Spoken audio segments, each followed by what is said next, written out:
Forward exchange contract merupakan salah satu contoh dari derivatif instrumen keuangan yang digunakan oleh pedagang atau perantara broker mata uang asing untuk menukarkan berbagai mata uang pada kurs dan tanggal tertentu di masa yang akan datang.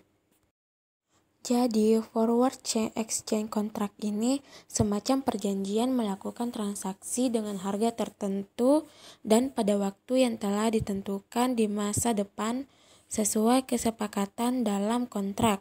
Jadi, nantinya jual beli itu terjadi pada tanggal jatuh temponya. Sehingga dalam kontrak forward ini tidak ada pengeluaran biaya saat mengadakan kontrak dan tidak ada penyerahan atau pertukaran uang saat kontrak yang disepakati karena ada hanya perjanjian antar pihak yang melakukan kontrak. Baik atas nilai wajar arus kas maupun lindung nilai dari investasi neto dalam operasi luar berdasarkan PSAK 55, forward exchange contract sebagai derivatif ditetapkan sebagai tujuan lindung nilai atau hedging negeri untuk meminimalkan risiko bisnis yang tidak terduga.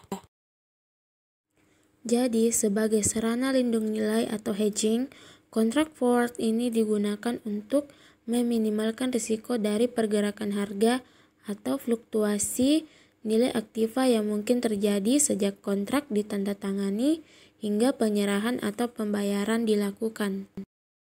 Jadi dalam hal ini dia sebagai lindung nilai, maksudnya dia sebagai pengendali dalam meminimalkan risiko seperti risiko perubahan nilai mata uang. Untuk menilai kontrak dalam PSAK 55, aturan dasarnya adalah menggunakan kurs forward. Kurs forward itu untuk pertukaran mata uang asing di masa mendatang. Langsung saja kita masuk ke ilustrasi kasus tentang forward exchange contract ini. Kasus 2. Lindung nilai komitmen pasti mata uang asing yang belum diakui. Lindung nilai atas nilai wajar mata uang asing. PSAK 55 menetapkan persyaratan akuntansi untuk penggunaan forward exchange contract atas lindung nilai komitmen mata uang yang belum diakui.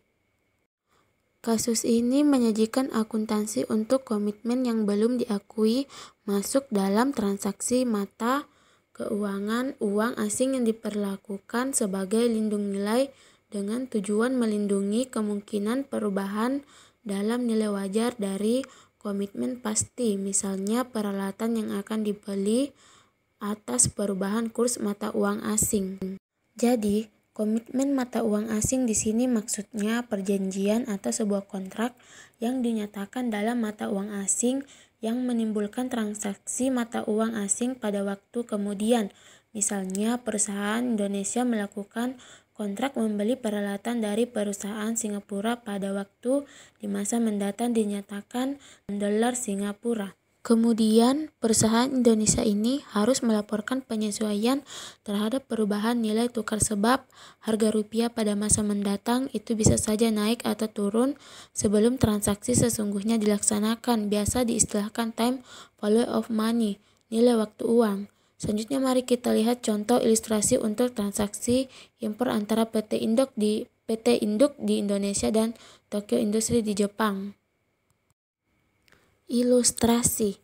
Lindung nilai komitmen pasti dalam mata uang asing yang belum diakui atau informasi transaksi impor antara PT Induk dan Tokyo Industri. Selanjutnya kita beralih ke ilustrasi yang pertama. Pada tanggal 1 Agustus 2001, PT Induk menandatangani kontrak dengan Tokyo Industri untuk membeli barang pesanan khusus. Pembuatan dan pengiriman barang tersebut akan memerlukan waktu 60 hari, yaitu tanggal 1 Oktober 2001.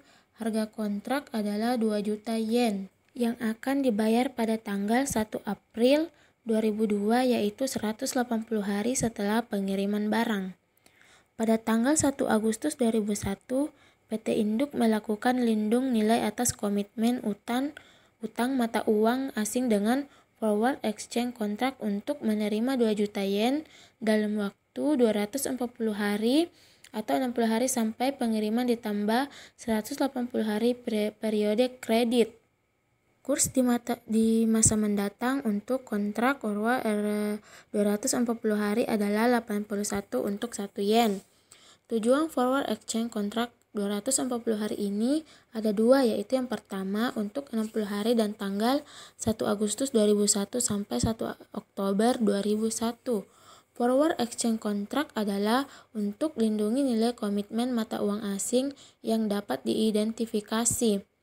Untuk periode 180 hari dari tanggal 1 Oktober 2001 sampai 1 April 2002, forward exchange kontrak adalah untuk lindung nilai posisi liabilitas neto yang terkena exposure dalam mata uang asing. Selanjutnya di sini kita bisa lihat kurs yang relevan dalam transaksi ini.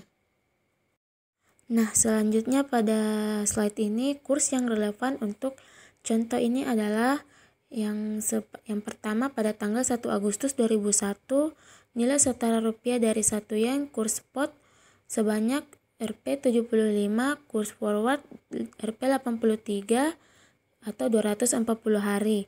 Yang kedua 1 Oktober 2001 sebanyak Rp80, kurs forward sebanyak 85 atau 180 hari.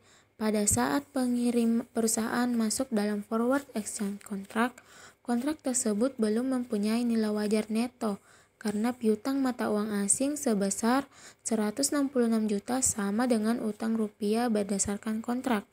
Diasumsikan bahwa bunga tidak signifikan dan efektivitas dilindung nilai diukur dengan menggunakan referensi perubahan kurs forward. Nah, jurnalnya pada Agustus 2001, piutang mata uang asing dari broker sebanyak 166 juta berada di debit, utang rupiah ke broker sebanyak 166 juta berada di kredit. Menandatangani forward exchange contract untuk menerima sebanyak 2 juta yen dalam 240 hari.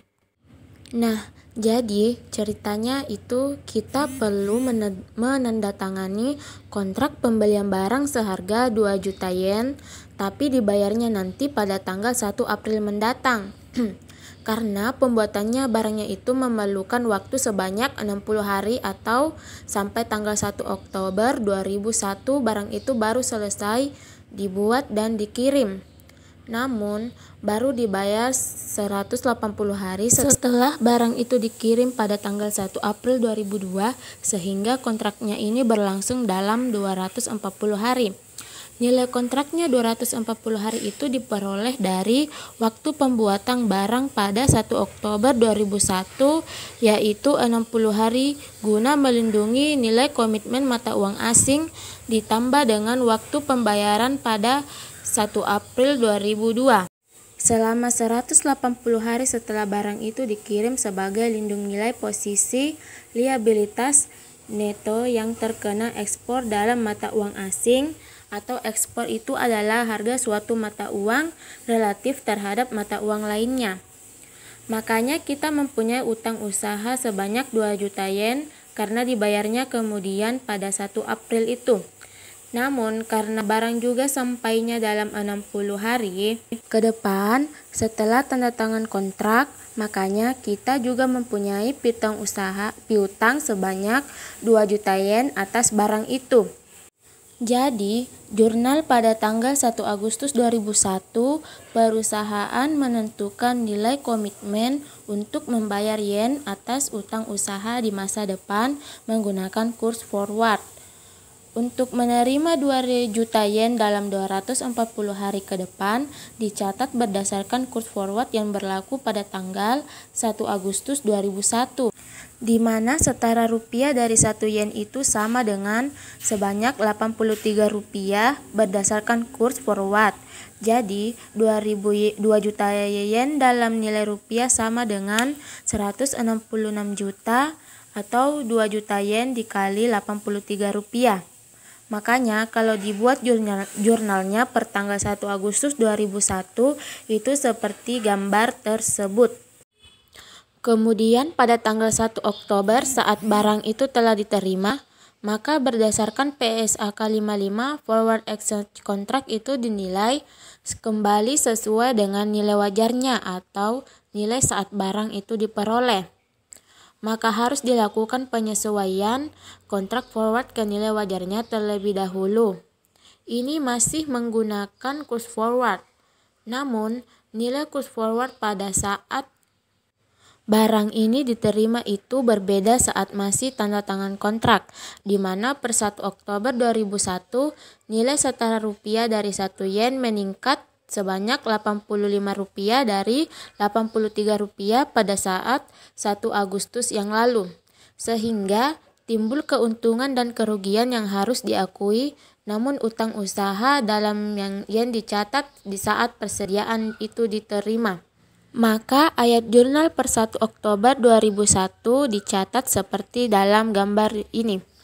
Jurnal pertama itu mengakui keuntungan saat menyesuaikan kontrak forward ke nilai wajarnya, di mana pada tanggal 1 Oktober ini karena kurs forwardnya naik, maka harga kontrak 2 juta yen tadi setara dengan 170 juta dalam nilai rupiah. Atau 2 juta dikali 85.000 rupiah kurs forward atau 180 hari. Sehingga nilai piutang mata uang asing kita bertambah sebanyak 4 juta dari harga 166 juta rupiah pada saat Agustus yang lalu, sebanyak 2 juta yen dikali 83 rupiah kurs forward 240 hari, sehingga jurnalnya seperti dalam gambar berikut ini. Kemudian jurnal kedua ini untuk mencatat kerugian yang timbul dari sisi komitmen pasti tadi membayar yen atas utang usaha di masa depan, di mana saat tanda tangan kontrak utang rupiah kita sesuai kontrak pembelian barang itu per 1 Agustus adalah sebanyak 166 juta. Namun saat barang itu diterima pada tanggal 1 Oktober, karena peningkatan kurs forward sebanyak Rp85.000, utang rupiah kita juga mengalami kenaikan sebesar sebanyak 4 juta rupiah menjadi 177 juta rupiah. Karena utang rupiah bertambah, maka transaksi mata uang asing ini mengalami kerugian dari komitmen pasti. Jurnal untuk mencatat kerugian ini dapat dilihat dalam slide berikut. Kemudian diperhatikan di sini bahwa keuntungan transaksi mata uang asing sebesar 4 juta rupiah mengalami offsetting atau saling hapus dengan kerugian transaksi mata uang asing sebesar 4 juta rupiah juga saling hapus. Di sini sama halnya dengan saling menutupi sehingga ada keuntungan maupun kerugian atas transaksi itu tidak mempengaruhi laba neto perusahaan. Selanjutnya, ayat jurnal berikutnya ini mencatat penerimaan, persediaan, dan pengakuan utang usaha dalam yen, di mana karena ada akun komitmen pasti, merupakan akun temporer, maka dia ditutup dengan harga beli persediaan, dan berdasarkan PSAK 10, utang usaha dinilai pada kurs spot, sehingga pada tanggal 10 Oktober ini juga dibuat ayat jurnal seperti slide dalam gambar ini. Nah, jadi untuk mencatat utang usaha dengan kurs spot dan mencatat pembelian persediaan itu, harga kontrak 2 juta yen dikalikan dengan kurs spot yang berlaku pada tanggal 10 Oktober yaitu sebanyak Rp80, menghasilkan nilai utang usaha dalam yen sebesar 160 juta di kredit. Dan untuk mengetahui nilai persediaan yang diterima yaitu utang usaha dikurangi dengan pengakuan kerugian sebesar 4 juta dari komitmen pasti senilai 156 juta rupiah. Jadi bisa disimpulkan bahwa dalam kasus 2 ini perusahaan mempunyai posisi liabilitas neto yang terkena exposure yang dilindungi nilai dengan forward exchange contract atas nilai wajar dari perubahan nilai barang yang kemungkinan disebabkan oleh perubahan kurs. Terima kasih, itulah sekian penjelasan saya mengenai kasus 2. Assalamualaikum warahmatullahi wabarakatuh.